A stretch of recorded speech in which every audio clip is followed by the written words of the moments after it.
You were sent an agenda. Mr. there- President, I move we accept the agenda. Second. David White has a funny voice tonight, and that's just funny to me. But anyhow, I'll be doing my David- Louis Armstrong impressions all week. And that is his voice. It's not an act. Anyhow, he just moved that we approve the agenda, and it was seconded. All those in favor, raise your right hand. And that has passed 7-0. Now, we have a group here that has helped forge the future of this community, and I think they need to be recognized. And I'm talking about the Time Is Now Committee. And I'd like for especially the primary committee members to come up here and be recognized individually. I want the cameras to capture your image, and I want your name to be said out loud. And I'm going to ask one board member to hand out one of these to one of their members, and then superintendent will give out one. We'll all give out one. And kids are not going to get them. I am so sorry. Just didn't have enough. Terribly disappointed. You didn't bring back like some Russell Stovers to help out in this? We do have candy in the other room. But first off, Dennis, if you could present this to Mike Schaefer. Mike, you're here, aren't you? Yeah, I see you. Come on up. And anybody that wants to take pictures now would be a good time. And Mike was the chairman of the Time Is Now Committee. Mike, thank you.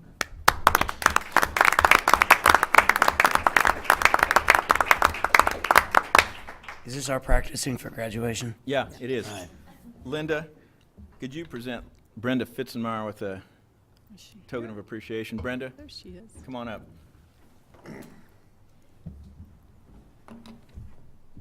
And Brenda was the treasurer of our Political Action Committee.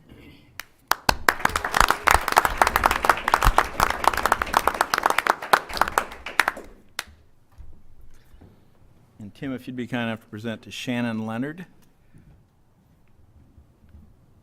Come on up. She was there Tuesday night.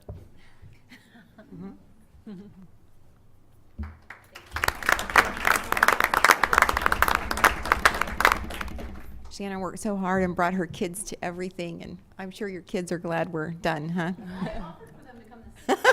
I noticed they didn't show. David, how about Brittany Potter? Could you present her a token of our appreciation? Oh, Brenda. Ooh, Brenda, can we trade you cards? It's a spelling thing. Our first letter reader. I know. Present you.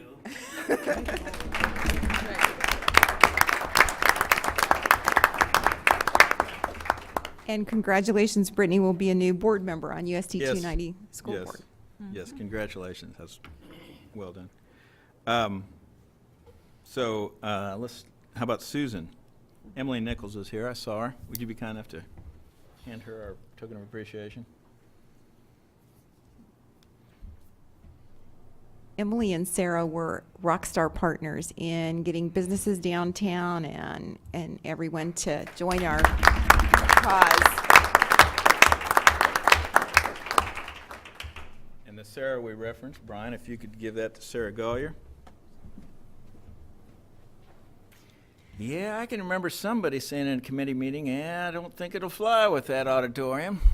I will be on board with whatever we decide. Oh, yeah, that was Right, that's exactly what she said. Thank you, Sarah. And I said the exact same thing about 6 months earlier. Jane Smith, are you here? And Jane's kind of quiet, but she's a rock star. She worked so hard and talked to so many people. Thank you, Jane.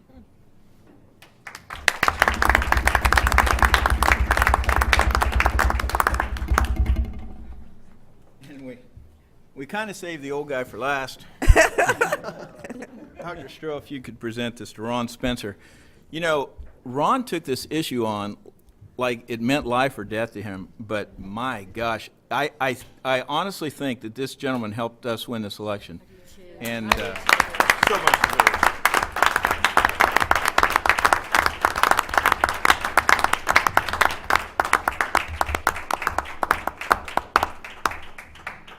Anyhow, thank you so much, and our kids thank you, our teachers thank you. It was an outstanding effort and probably passed because the board members stayed out of it. Thank you again. Yeah, absolutely. All right, moving on. Consent agenda. You guys were all given the financial reports, statements. Is there a motion? Move to approve the consent agenda. Second? It's been moved and seconded. We approve the consent agenda as sent out. All those in favor, raise your right hand. Passes 7-0. No one signed up for comments from the public, I guess. So, reports from the Social Studies Curriculum Cadre. And we have many Oh my goodness, what are that little list of documents? reports. Yes, you have many reports, but you don't need to open them all. Okay, good. That's a great thing. Tell us Now you which one tell you me. want. Now you tell me. No, sorry.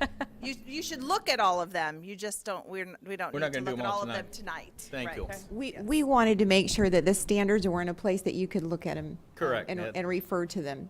Because Yep. we talk about the standards all the time, but we're not. It's nice to have them. Yeah, yeah. So from now on, we'll post all the standards when we adopt a new curriculum.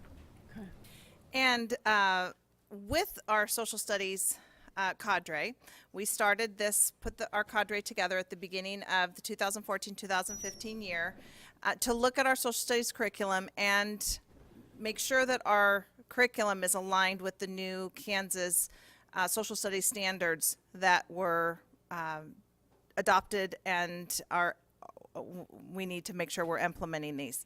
So I would like to introduce that we have some hard workers. Our teachers work very hard as instructors in their classrooms. So to have cadre members who put in the extra time to do curriculum work for our district is invaluable. So I'd like to recognize the cadre members who are here. If you guys would just stand up, I won't go through each name, but we do have each names listed. And I know you don't like this, but it is important for you to be recognized for the work that you guys do.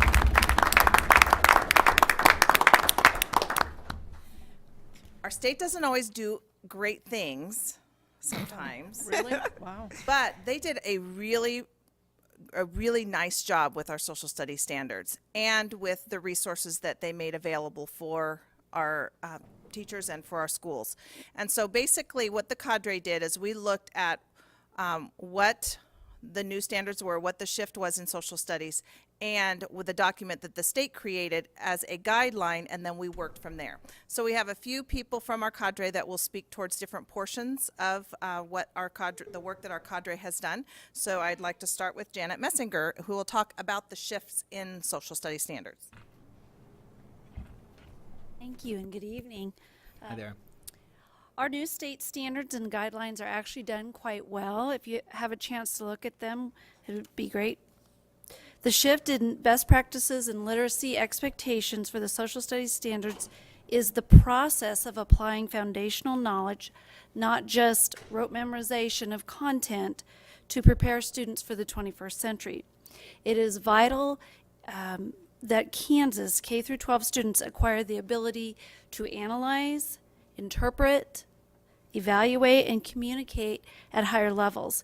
These discipline-specific process skills are best learned through integrating them into the content. As you see, each grade, K-12, is broken down into 4 content units called Big Ideas. Within each of these content areas, there are 5 standards for instruction. And you see there's history, civics, geography, economics, and then each one of those they have choices for have consequences, individuals have rights and responsibilities, and so on. Next slide, please. There we go. All right. Under each standard are 4 benchmarks, which are the same for each grade level, and that's K through 12. Each benchmark has a specific objective under each standard. These standards and benchmarks are taught through a different content focus for each grade level. You can see that I teach 4th grade, so mine's Kansas and regions of the United States.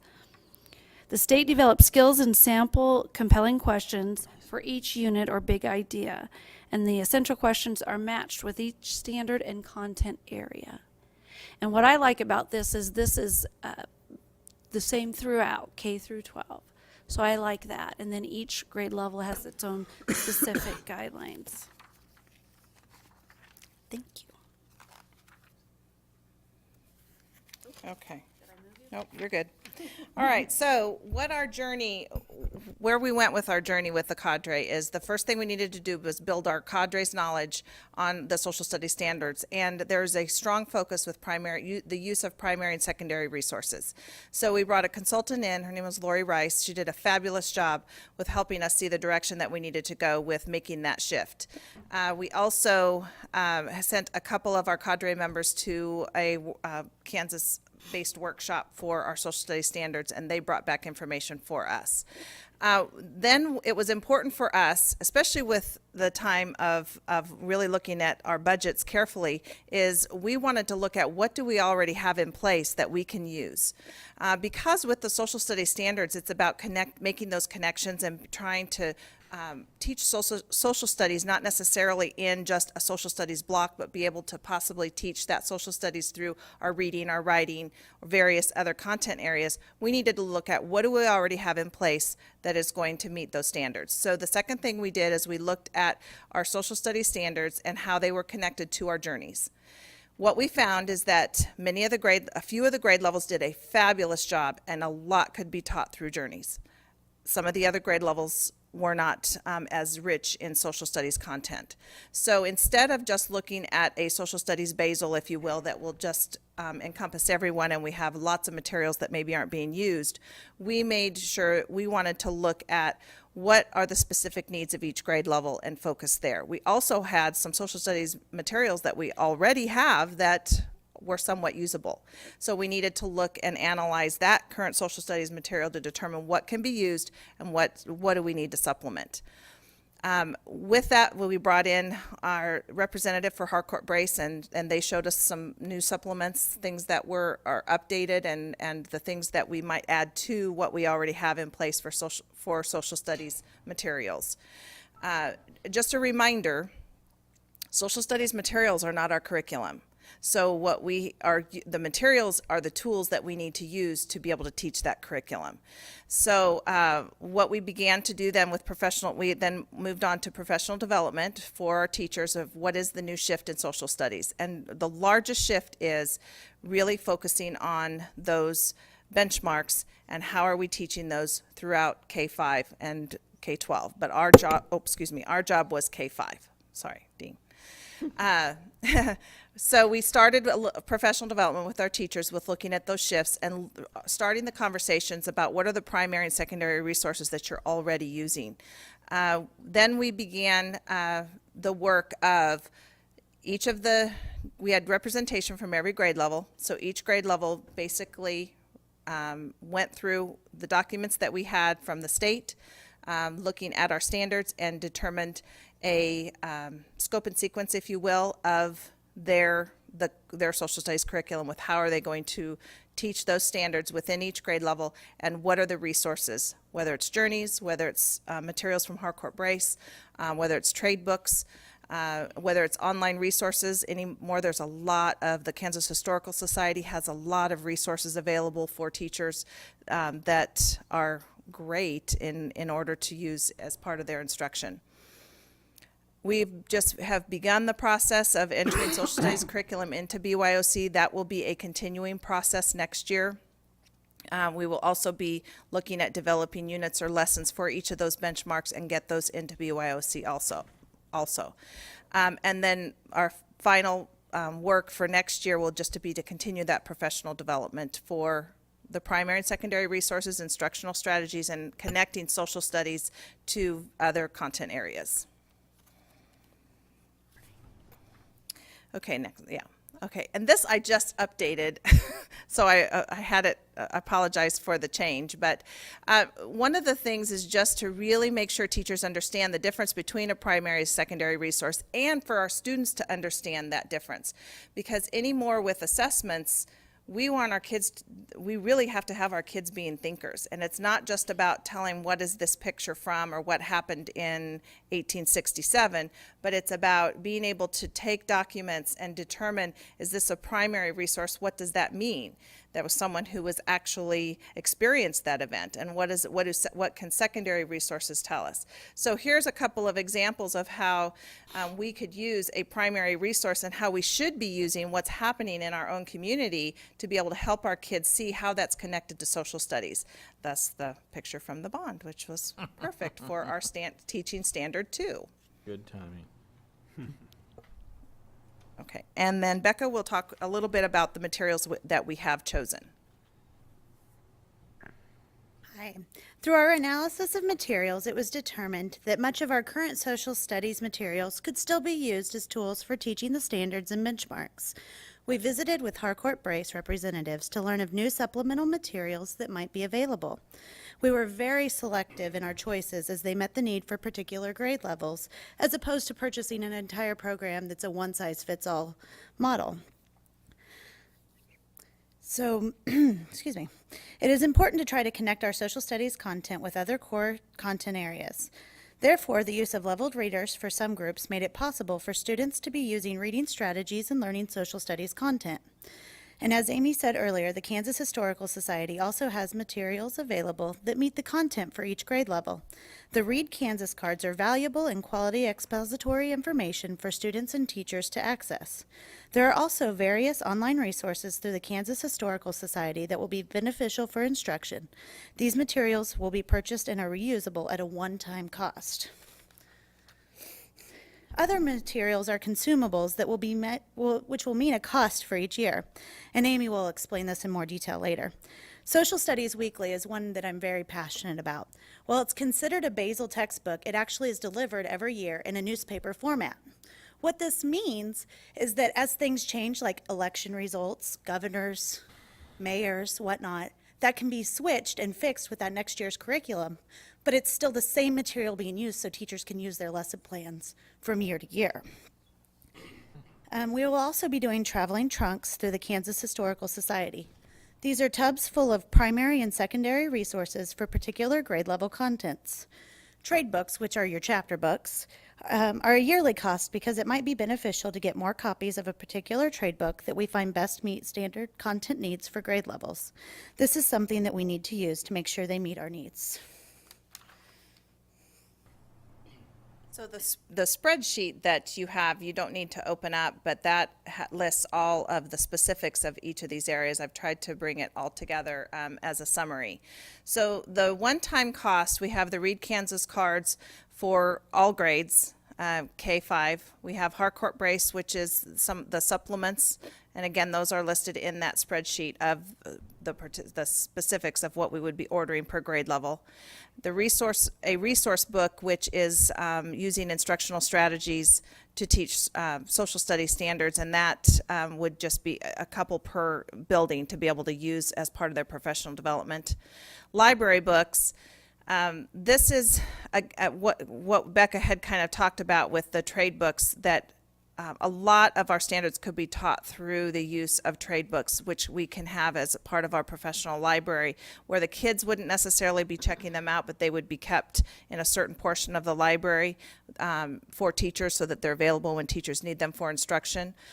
However, if we see, as we move through our units and we see that there are certain titles that lend itself perfectly for teaching a certain standard, those may be books that we may want to get more of so that students can also have access to those through the library. And so in parentheses there, I thought, this number could be split over 2 years. What I have here allows all of our libraries to have at least 2 of each of the titles that we have so far. Some we have determined which of our libraries already have some of the titles, but this would certainly be something that we could look at splitting, and also we could be purchasing some through our library budgets and put some requests into our library media specialists. The yearly cost, these would be the things that we would have a cost each year because of it being a consumable. The traveling trunks, with what we have determined are the grade levels that would want to order those, would be $440. That is really shipping costs. The trunks are free, so it costs $20 to ship down here and $20 to ship back. if we find someone who, which I have done in the past myself as a teacher, if you find someone who wants to deliver it to Topeka, then you save that $20. So anymore with gas, that may not be necessarily any cost efficient at all. Studies Weekly is that basal purchase that would be a K-5 purchase. That also has online resources that go along with it.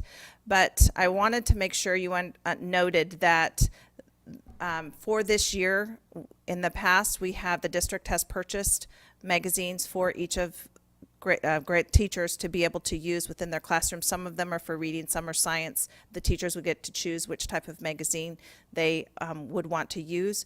What we are asking this year, with social studies being new, that this would be a replacement cost, that we would not be ordering those other magazines for this year.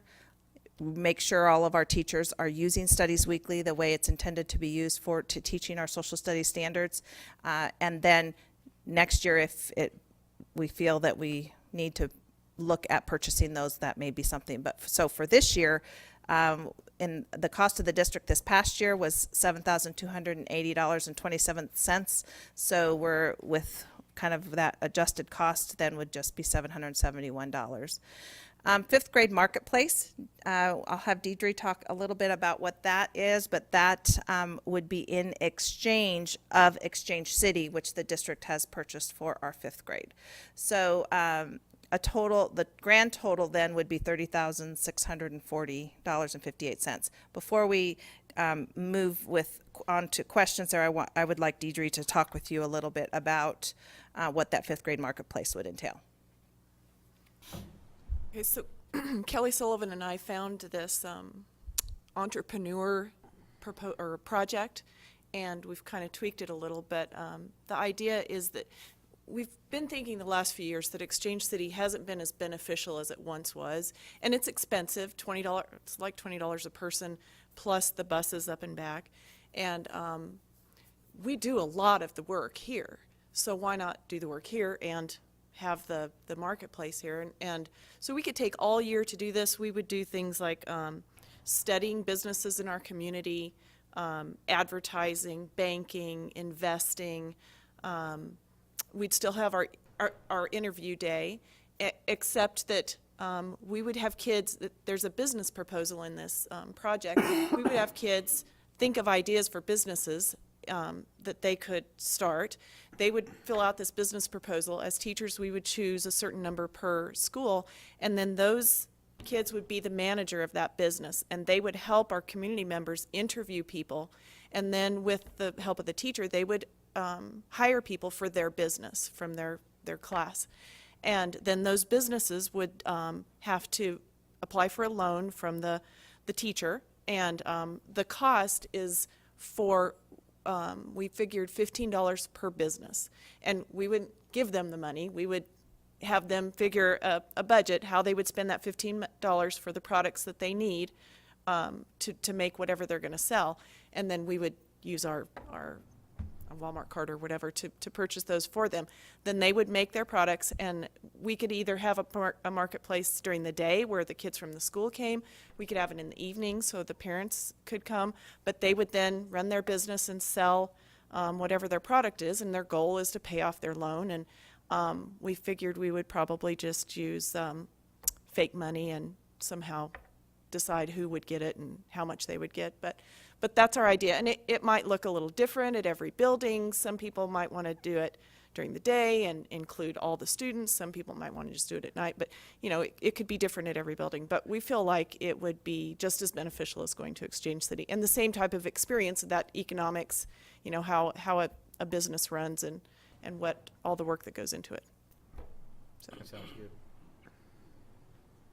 Okay, so then looking at our next steps for next year as far as our social studies cadre is that we need to develop and enter units or lessons for each benchmark into BYOC. We also have a list of professional development areas that we need to make sure that our teachers are continuing to move and grow in social studies. We need a strong focus in social studies. Our focus is so strong in reading and math, and we need to make sure our social studies and sciences are getting that same type of focus. I would also like to say that Shannon Fanning will be taking over my leadership on the social studies cadre, and she has been a part of our meetings, and I will work with her, or our last meeting, and then I will work with her also so that there isn't a drop in that, the direction that we were moving. So any questions that you might have for me or us? Can we get Donald Trump involved in this in any way? I mean, I just think it'd be great for those fifth graders. You're fired. Yeah, well, as another simulation of being fired? No. Oh, I hope not. No. I hope they're doing the firing. Oh, yeah. We can fire Donald Trump. Jump. Any other questions? No, this looks good, and I think that's a great idea to do the Exchange City in-house. It's a pretty significant savings. Yeah, well, not only that, I mean, just to have ownership of the program, and I mean, and the creativity that'll allow. I think that's really neat. All right, thank you very much. Thanks for all your hard work. Okay, we have another report from Dr. Cobbs from Ottawa High School, who's going to report on his building. I'm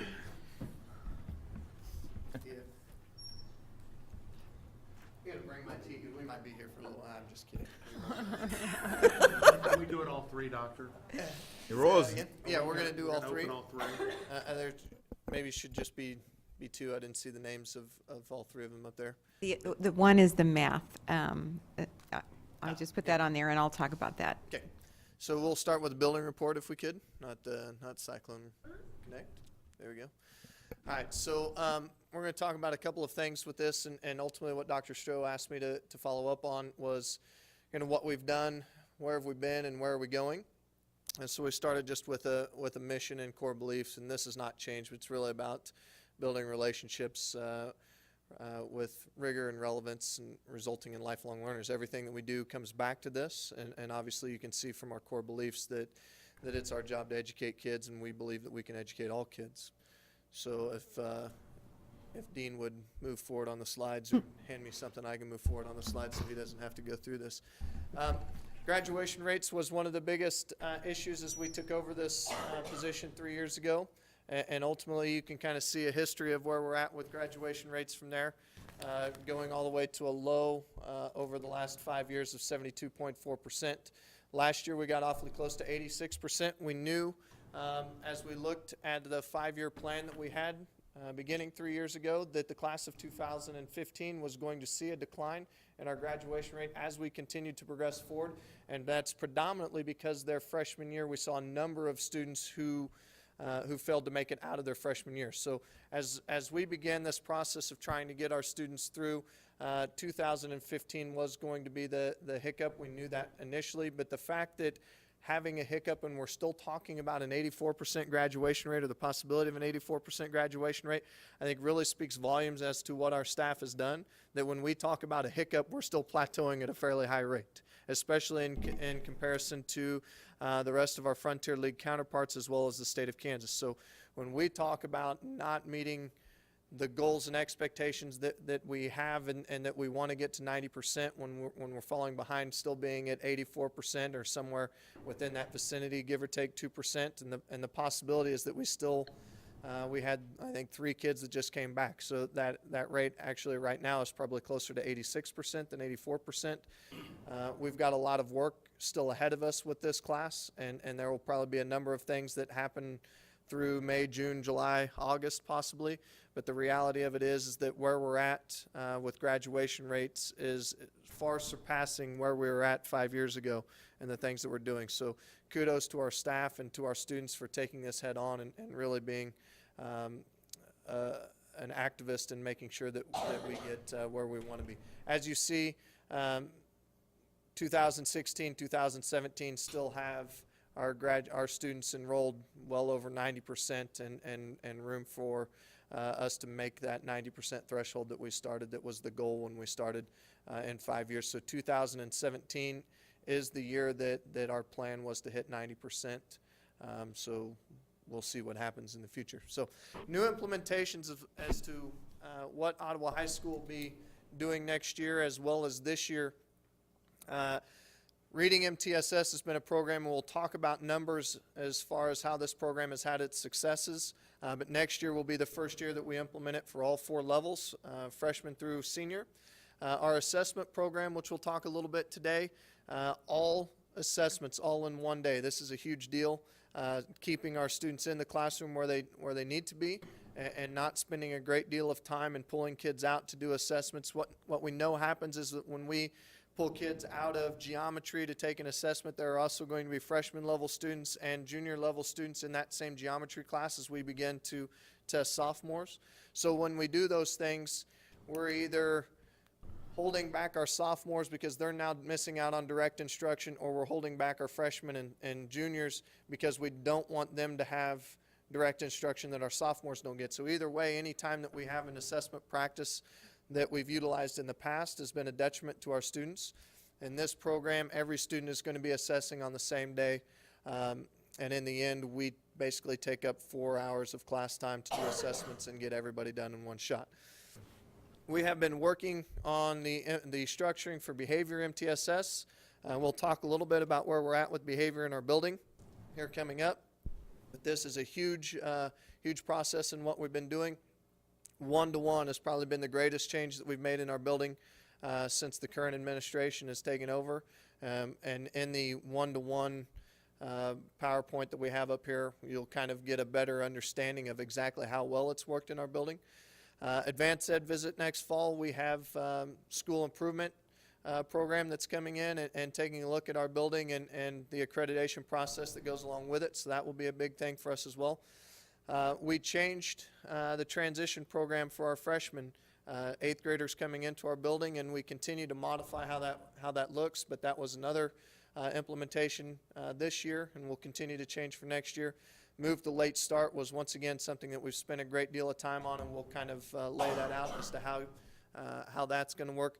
And then the creation and addition of a new alternative school with relation to some of the behavior issues that we've seen not only with us but throughout our district, and some ways that we can address those things are what we'll talk about here today. So assessment day, just to give you the rundown of what this is going to look like. April 28th, every student in our building will be assessing on the same day. Some of them will be doing this digitally. Some of them will not be doing it digitally. Seniors will be at OMS and CTEC, and they will be taking the work keys. I may have broken ACT protocol by publicizing exactly where our juniors will be taking their assessments there, but that's okay. Hopefully nobody's here from ACT that's going to turn me in. But our juniors will all be taking the ACT, and what you see there along with that is the number of minutes that each of those tests are scheduled to take. The work keys is not a timed assessment, so they have more than that 55 minutes, but that is the required time or the recommended time that each student should be allowed to take those tests. So with work keys, you're going to see over 3 hours of assessments for those kids. The ACT is over 3 hours as well, getting awfully close to 4 hours. The sophomores will be doing all their state assessments. So they've done part of this in class in very small parts. For instance, I think the first social studies test was 8 questions and then 1 open-ended question. So they spent 20 minutes in a class period one day doing the first part of the social studies assessment. But the battery of the state assessments takes too long for us to do it all in one day. But what they will do is all of the math and predominantly all of the English in that one day. And then freshmen, of course, will take the Aspire. The idea behind this is, 1, to limit the amount of time that our kids are drawn out of class, but 2, to also bring home the idea that the most important assessment that we're going to give our students is the ACT. When we talk about college and career readiness, it is the test that defines the benchmarks for college readiness, more so than the state assessments will ever do. And so we don't want the first time for them to take a 4.5 hour assessment to be on their ACT day.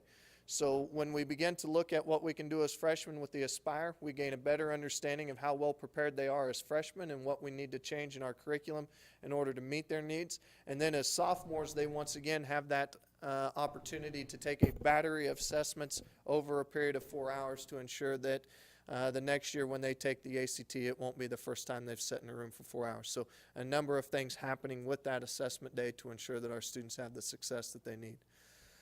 We have spent a great deal of time on MTSS behavior. What I will tell you is that when you look at this flow chart, it has changed dramatically from what it is here when I put it together in this slide and what it is at the end of our meetings today. I will also tell you that there is a typo that if you look at minor and major behaviors, that they're the same. That is not the case. Apparently somebody was cutting and pasting inappropriately. I'll blame that on Mr. Bland since he is not here.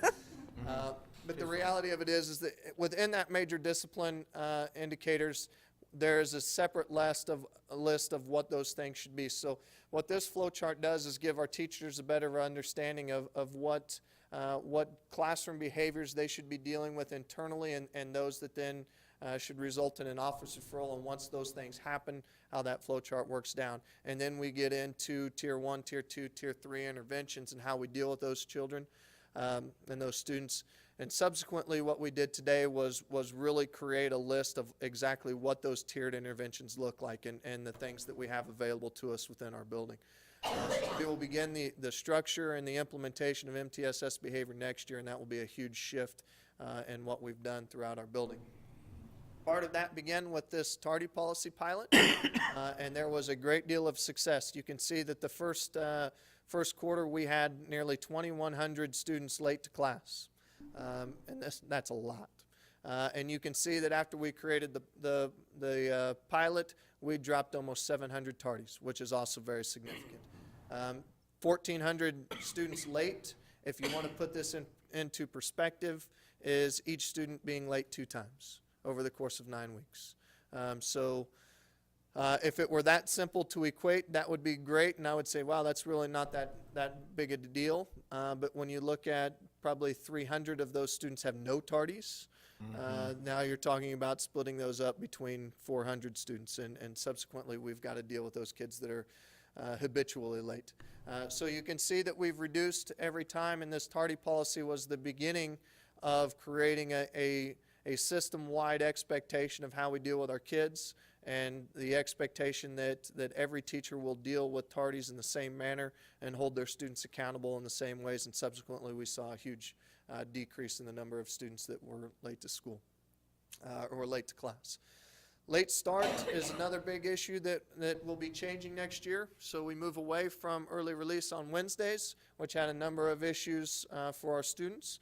And we'll be moving to a late start. The biggest portion of this is we move back to MTSS behavior expectations of behavior, and especially academics.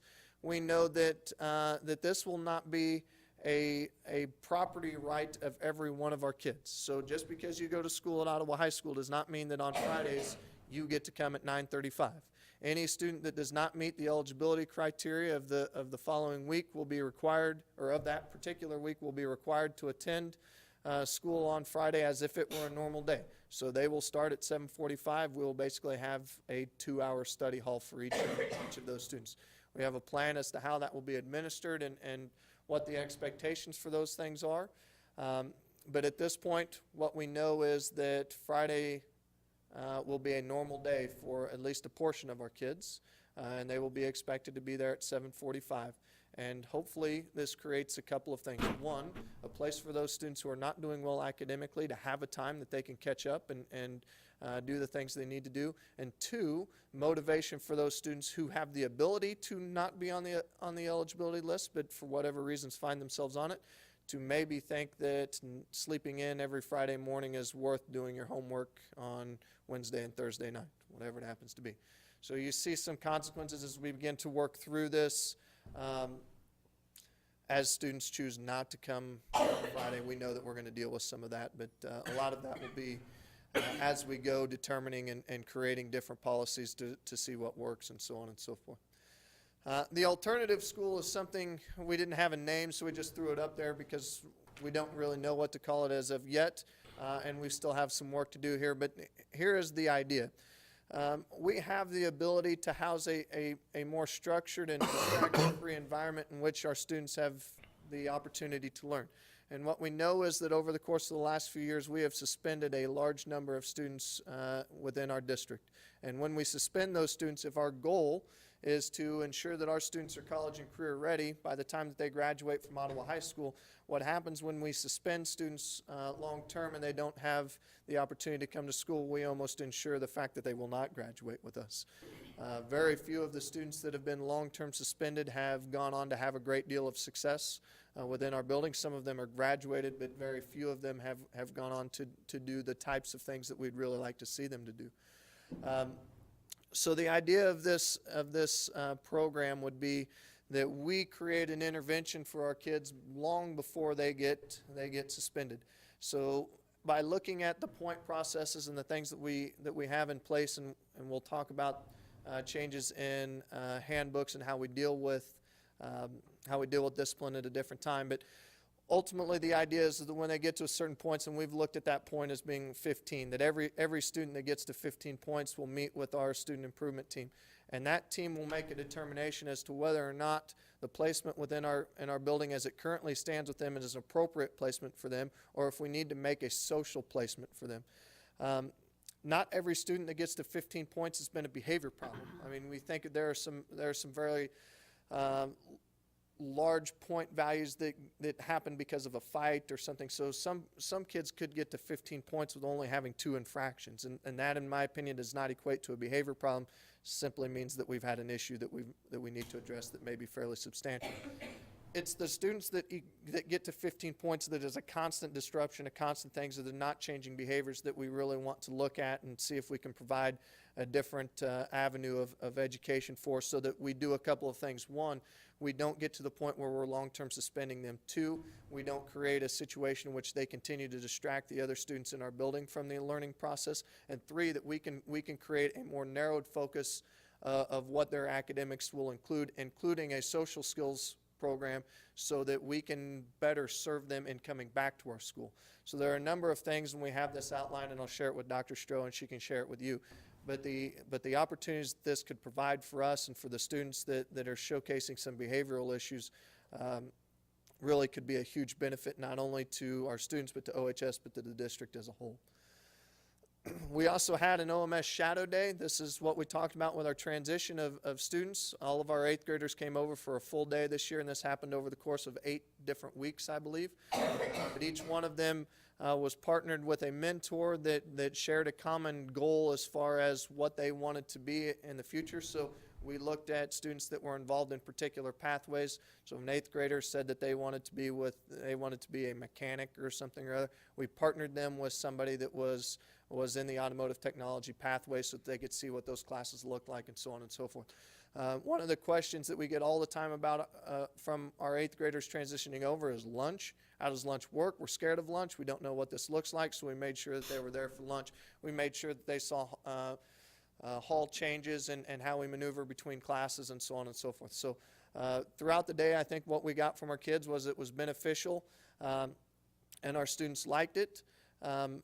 I think the 8th graders liked it as well. It certainly doesn't meet all of our needs, and we continue to look at what this transition system is going to look like, but this is certainly a step in the right direction for us. Typical 8th grade mistake there. They used the wrong form of new, but that's all right. Yeah, it happens. Yeah. Darn 8th graders. Yeah. You put them in charge of doing things. They make all sorts of mistakes. Yeah. ACT, we're getting ready to follow up with the ACT, and overall, you can see that with the same students tested, our ACT scores this year were fairly steady.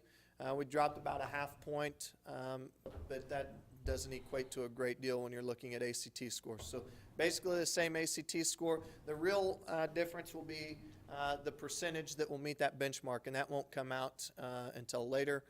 But 78 and 76 for the last 2 years. Next year, when you get this report, it will be dramatically different, as you will see about 160 students tested for the ACT. And at that point, I would just prepare you for our overall score to be much lower. It will be much lower. But it will certainly create a great baseline for us as we begin to look at how Kansas College and Career Readiness standards fit into what we do day to day, and how our students utilize those standards to prepare them for the ACT. So certainly something to look forward to. Work keys, once again, this is where we were at last year,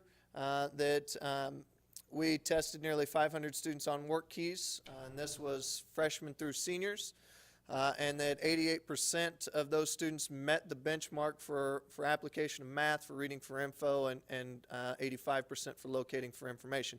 That's fairly significant considering the number of students that we tested and the high percentage of those that met those benchmarks. MTSS is really the thing that interests me as you look at where we're at with 100 students placed. This was last year. 45 initially mazed out. We had 55 total, and we had 14, and actually this is this year. So we have 55 total in MTSS, and I lied again, that was last year's. 14 in phonics, 11 in fluency. So of the 100 students that initially started, we only wound up with 25 in the program at the end of the year. So 75 students tested out. So there you see your numbers, and this is what we currently have. So remember, last year we had 100 students that placed initially in our MTSS program. This year we only had 65. So, and that is adding an entirely new group of students. So last year it was just 100 students based on freshmen and sophomores. This year that total dropped to 65, and we had 160 new students that were tested. We currently have 14 in our phonics and 21 in our fluency, and we have some still, I don't know why it cut it off, but we have some still in vocabulary and comprehension. We have about 40 students that are total in our program. But we've had more students move out of the phonics curriculum this year than we've ever had before. So we're beginning to see that phonics catch up with them. We always knew that it would take them longer than it would everybody else when we have a phonics issue. But we're beginning to see them move out. And so you can see we have the same number of students in phonics that we did at the end of the year last year. We'll see that number continue to reduce. We have the same number of students with 160 additional students tested. So very proud of what we've done with our MTSS reading program and where we're currently at. Our challenges for our building, Connect continuation. This is our one-to-one program has been awesome, and we'll talk about that here in a little bit. But we all know that starting someplace and continuing the growth is a very difficult thing. So we look at that as being one of our challenges. Adaptation of assessment. Once we go through this assessment battery that we have, and we know that there are going to be some things that we have to look at, we want to determine how it affects our curriculum and what we need to do.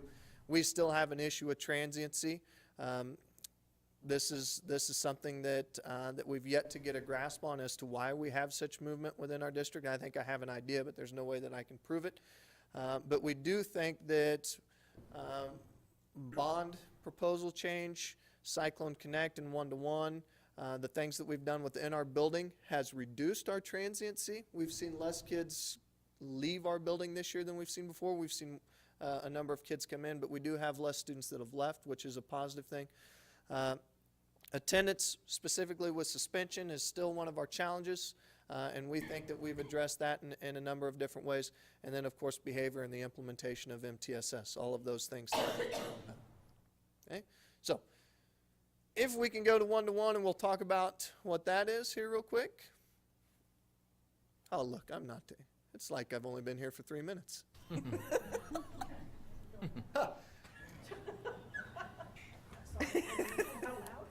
Yeah. Yeah, that was out loud.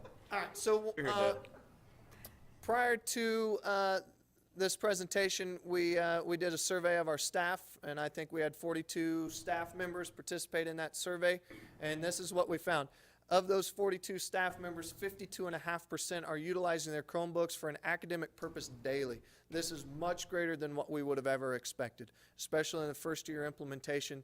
The fact that it's one thing to utilize it. It's one thing for kids to have their Chromebooks out. It's something else to say that we're utilizing it in an academic sense. And for over half of our staff to say that that's happening every day is a huge positive for us. And then you have another quarter of our staff that's saying that that's happening 2 to 3 times a week. What we know is that a number of our classrooms don't necessarily lend themselves to the utilization of that device every day, math specifically. So you've got 6 of our teachers right there that we know are not going to use them every day specifically for that purpose.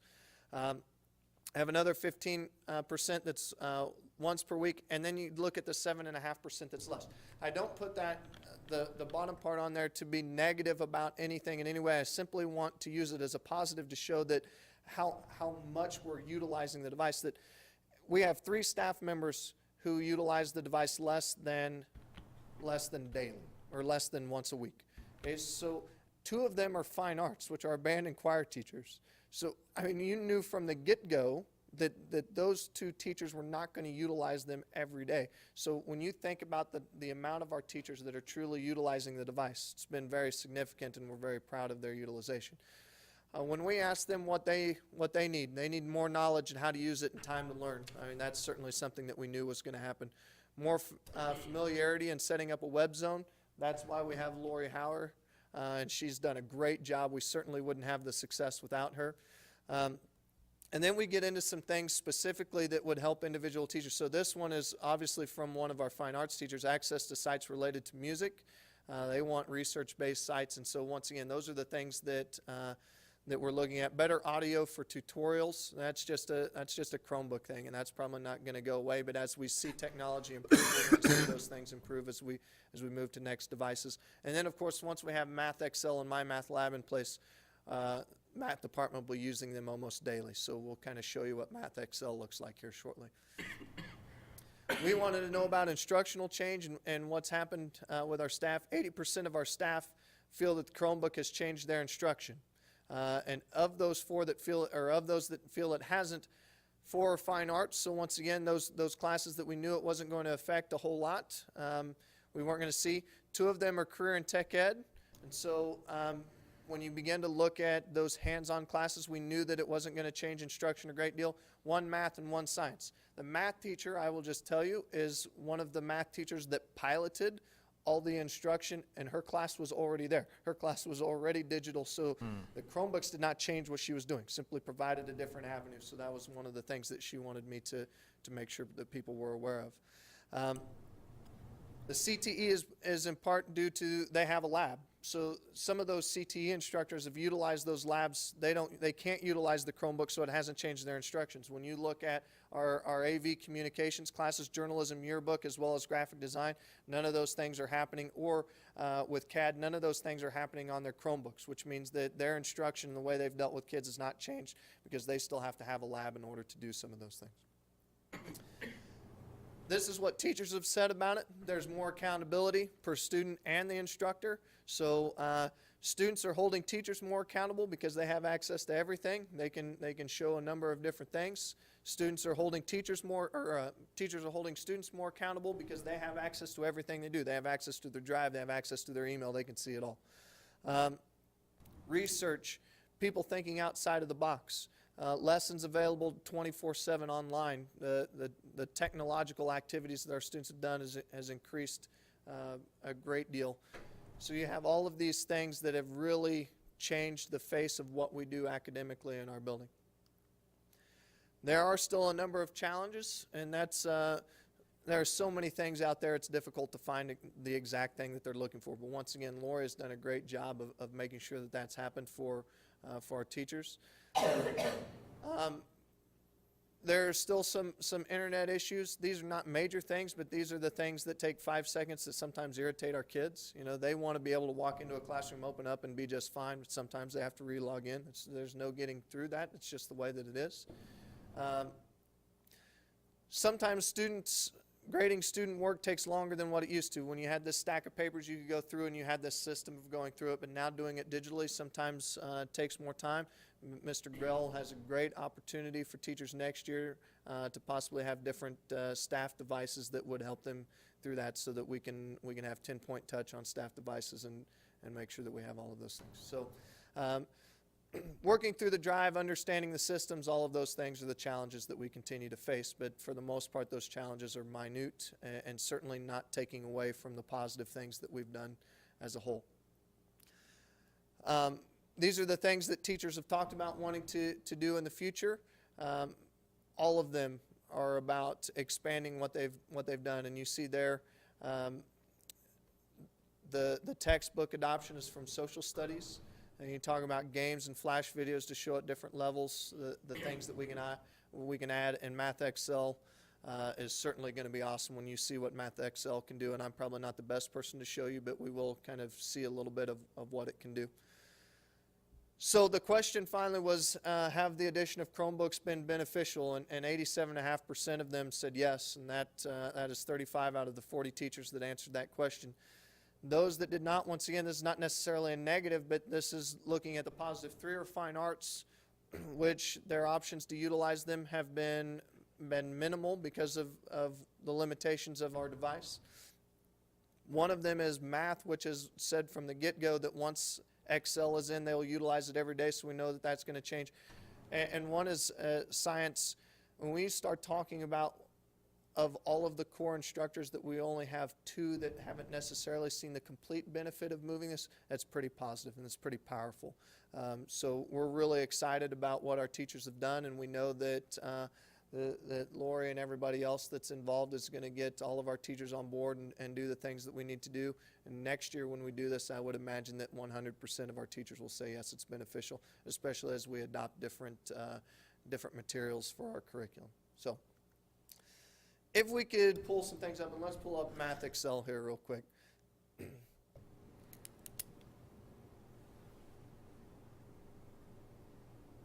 All right, if you would go to homework and tests.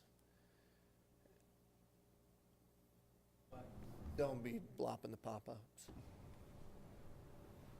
So Go down to section 2.2. just so you know, the purchase agreement is to purchase these materials for middle school and high school. That's why it's on this section. Can you go to question 2 here real quick? All right, so this is what students will see as they come into their homework, and this homework is provided for every student. And so you get this solve equation. And so what I want to show you is all of the opportunities that students have without having to go through each one, because it'll just kind of make it more difficult to actually show you how it works. But the key that says help me solve this problem up there is 24/7 help for every student. So and they don't even necessarily need to have Wi-Fi in order to do all of this work. They can save it to a PDF. They won't have access to all those things on the side, but they can still do their homework with a PDF. So when they go to help me solve this problem, it will take them through step by step how to solve that problem. So there you see the first one is subtract 3 from both sides. If you would continue through it all, it would show you the next step and the next step and the next step until you get all the way to the answer. Now, the beauty of it is that we know, and I'm sure that the first question that people would ask is, well, if they can do that for their homework, they can just be done. They just click, show me the help. And, well, every time you click the help button, your assignment just got 1 question longer because it's going to refill the question. So if your assignment is 10 problems and you don't know how to do the first problem, you click the help button. It will show you how to do that problem, and it'll take you all the way to the end. Then it will replace it with a new problem with different answers, or with different numbers. So one way or another, you're going to show that you can do the 10 problems. The next part that people always ask is, well, this is all digital, so how do you check work? How do you know that somebody's not just telling them the answer, so on and so forth? Every student still has to turn in their paper. So they're doing the work, pencil and paper, but this is grading it automatically for them. It's getting them instant feedback. It's providing all the help resources, everything that goes along with it. So certainly a beneficial program for our kids. You can, if you want help, but you don't want to have help in this manner, the next one is view an example. So it would pull up a problem and work it all the way through for you, just like this, so that you can view an example that would be different. Then when you hit continue, it'll go back to your initial problem. There's a video. It'll show you how to do it. There's animation that goes along with it. You can go straight to your textbook. So the digital textbook is all from here. This is one of the most comprehensive comprehensive programs that we've seen from a digital standpoint about what we can do to improve math instruction. This has been piloted with our algebra kids, or algebra 2 kids this year. And we've had kids come in that have said, I never did my homework before, but I love doing this. And so some of those kids that we saw that we were really struggling with math have really flourished. It's not it's not great for everyone. Not everybody loves being doing their work on the Chromebook, which is why we still say you can turn it in by hand. You can do all your work by hand, but the way that it's going to be great and the way it's going to be done is through your Chromebook, so you still have to do some of those things. So it has really both benefits. Anybody have any questions over Math Excel? All right, let's go to Turnitin real quick. My acceptance the answer. Turnitin is fantastic as well. So if you click on Comp 2 there and scroll down, there will be one that says Cobb's. And then click on, yeah, you can go to that one. And then go to the one that says grade. So it'll be loading here shortly, and it should pop up. Yeah. Okay, so this is one of the articles that I submitted to the Ottawa Herald, and apparently I should have turned it in before I submitted it to the Herald. One of the things that we know is that grammatical errors continue to pop up with our kids, and this is something that they need to be able to see on their own when they start doing peer edits and so on and so forth. If I were to have plagiarized, it's also a plagiarism check, and because I wrote this, it's 100% original, so there are no plagiarisms that show up. But if it were, it would highlight the areas that had been drawn from some other site, and it would tell you exactly where the site came from, and it would give you this percentage of 60% of this document is original, 40% is taken from these places. If they're not citing it, if they're not doing those things, you know it's plagiarized. If they're citing it and they're doing in-text citations the way that's appropriate to be done, then okay, teachers look at that and they go through.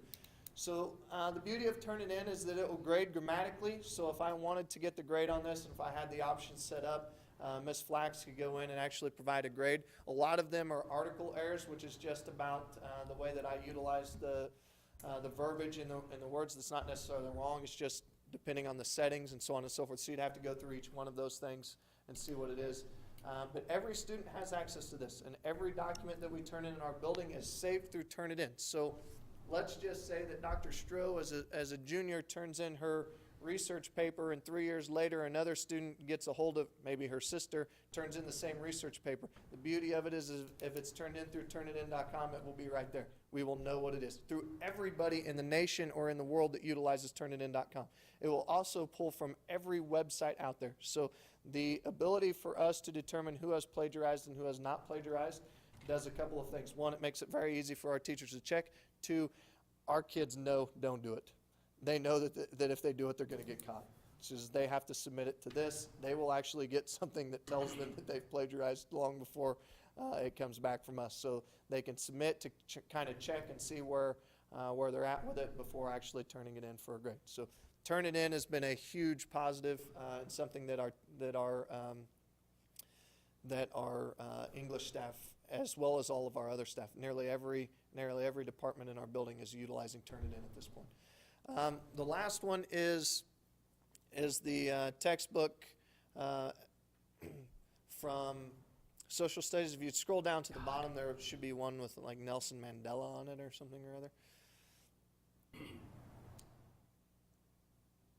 There's a lot of books. There he is. There's Nelson. And click on the teacher edition one. The teacher edition has a number of different opportunities, but oh, you screwed it up. Well done. Okay, so if you would go up to resources and click on games over there on the left-hand column and all those little deals. And this is some of the stuff that you saw listed on that. So within every activity, there are little, or within every unit, there are activities that go along with it. And these are fun learning activities. So as many different options as Ms. Hauer has provided for our staff to really do little things to try to bolster understanding, whether it's Quizlet or any of the number of things that we use. These are some games that are embedded within the textbook. If you go, they have interactive maps. They have different things that you can click on. And so within every unit, if you click on a vocabulary word, not only is it going to give you the definition, but there's going to be a video associated with the vocabulary where there's going to be all of these things that are interactive for our students that they have access to. So The digital textbook certainly provides a number of different options that we never had with a written textbook. This is just kind of an understanding of what it is that just a part of it that they can do. But you saw that whole list of resources on the side that we never had access to before. And it used to be the teacher's job to come up with all those different things. So quizzes and tests, all of those things that are digital and graded automatically. Whether we utilize those things or not is still determined Thank you. upon the teacher. But certainly, what we offer from a digital standpoint now and from a materials standpoint is much different since we've had the implementation of the Chromebooks. Much different. Amazing. And that's what I've got. Oh, that took too long. Well done. Certainly, I hope that you have a good acronym for the alternative school before next season. We I want to. thought maybe we'd leave that one for you. Well, Maybe the Bill Allagher School of Hope. I was thinking CHOF, which is Cobb's House of Fun. So we're on, okay. we're on the same page there. But Yeah. Hey, any questions for me? Okay, thank you. thank Thank you you. very much. That's exciting stuff. Bond financing information, Dr. Stroh. Almost as much fun. This is not as much fun, but it is very interesting. Speaking of math. Yeah. You don't have games for us. What? You don't have games for us, though. No, but I might later on. Okay. First, if you'd bring up the calendar. Terry and I met with Greg Barnberg today, and he is not able to be here this evening. He is in Pittsburgh, Kansas, working with their board. They're getting ready to go out for a bond. So what I want to do is just give you a little bit of information about some decisions that that you'll need to make on April 27th and then after that. So if you'd scroll down, I've highlighted the most important information. On April 27th, you will be asked to adopt a resolution authorizing the sale of bonds. And as part of that, one of the decisions that you'll have to make is how much of the bonds do you want to sell? Do you want to go 50% and hold back on some, hoping that the interest rate stays pretty steady, that our interest rate is low? Do we sell them all to ensure that we have that state aid, or any number of things in between? So I believe that it would be important, as we get more information from the state legislature and so on, that we have a board work session from 5 to 6:30 on April 27th. And I'll be providing you with information as I get it updated. So if you would check your calendars and see if you're available from 5 to 6:30 on April 27th. I think these are some pretty big decisions that you'll have to make.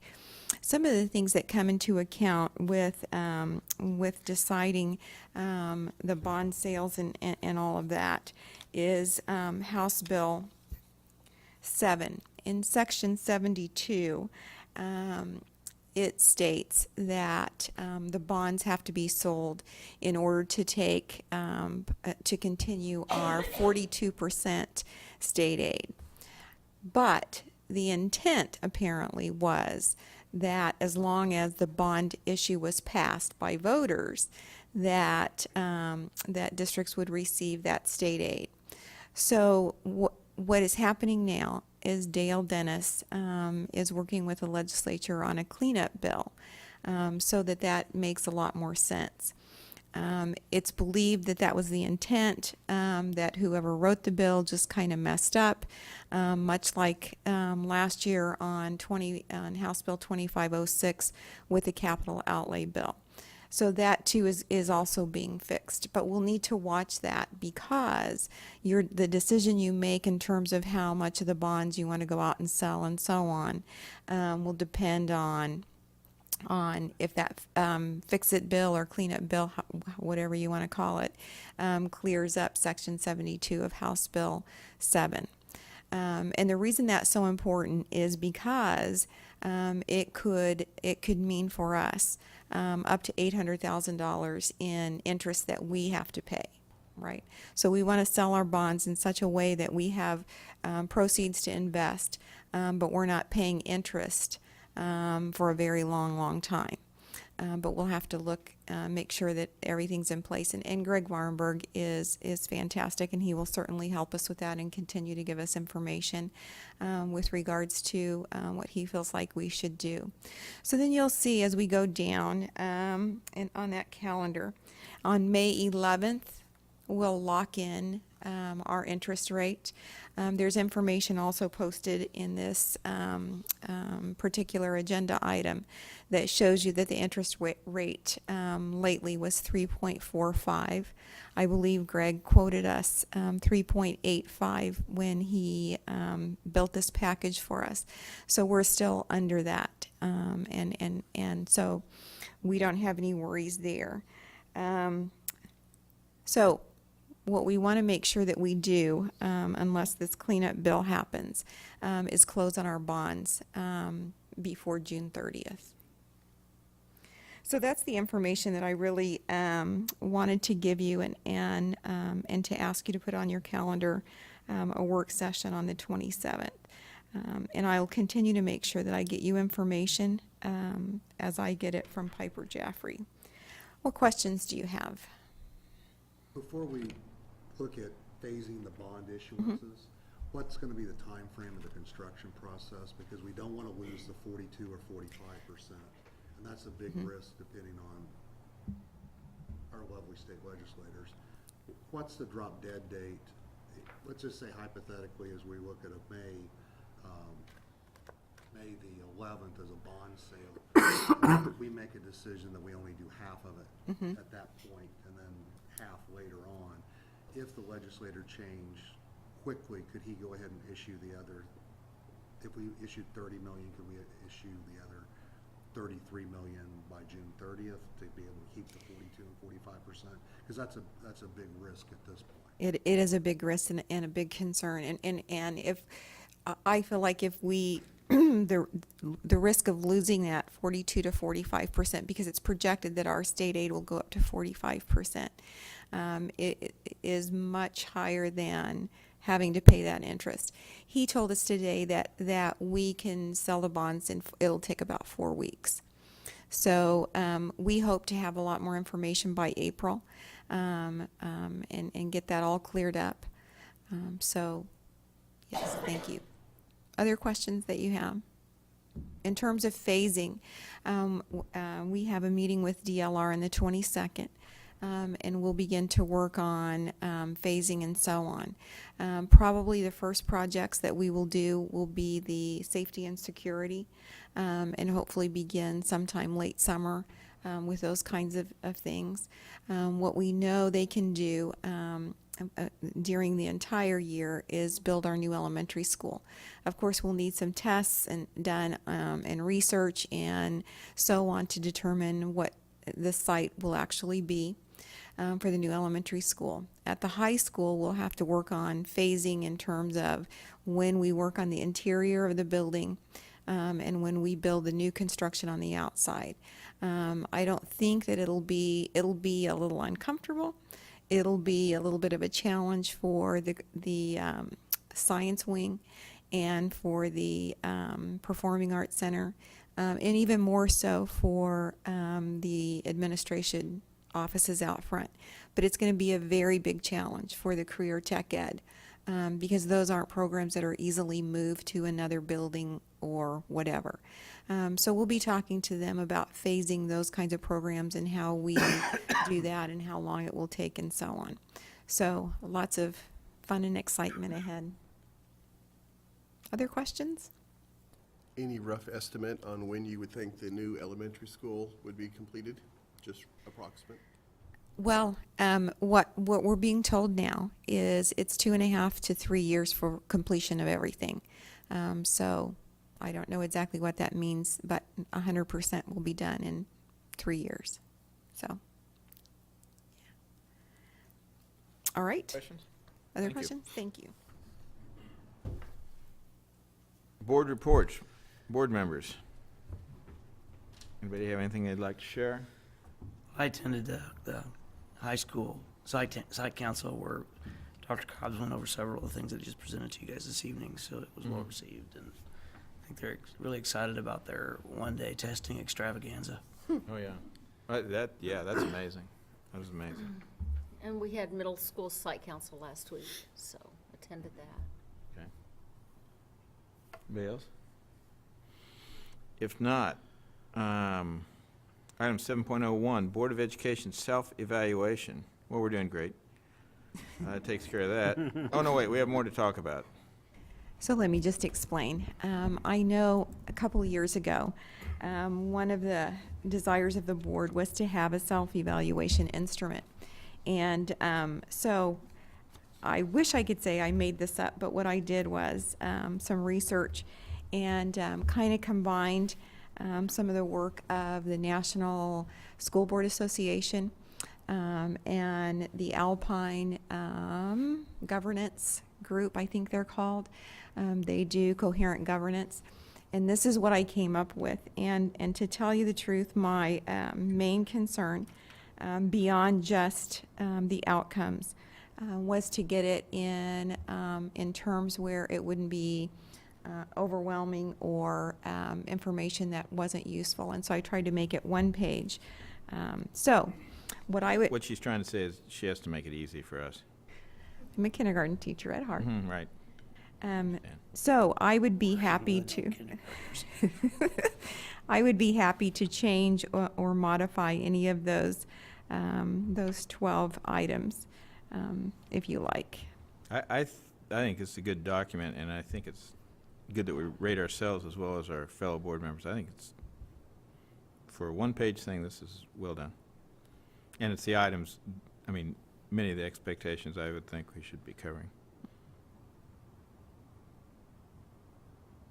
I passed 3 of them, so I feel good. To get 100%. So you're grading on a curve? Yeah. Any other comments about this? Requests, concerns? Yippee skippy. And then the goal is to share that back with the superintendent, or how does that work? Good question. Thank you for asking. I thought of that earlier today, and then I just left that off. We can do it a number of ways. You can share it with each other at a board meeting, open board meeting. This is not, this would not be executive session material. You could simply share it all with me. I could compile the data and then share it out as one single document. So those are really the 2 ways I thought of, ways of sharing it with each other. Or have OEA compile the data, so we could do that too. Just a thought. Just No? a thought. Okay. And so, so if we find places that we need to improve, that would be addressed then, and Certainly, as a group, certainly. Mhm. I think it's a good idea, and I think it would be a much more valuable tool if we sent it to the superintendent, had her compile the data. Okay. But I think if we talk about it in open session, it's not going to probably do a whole lot.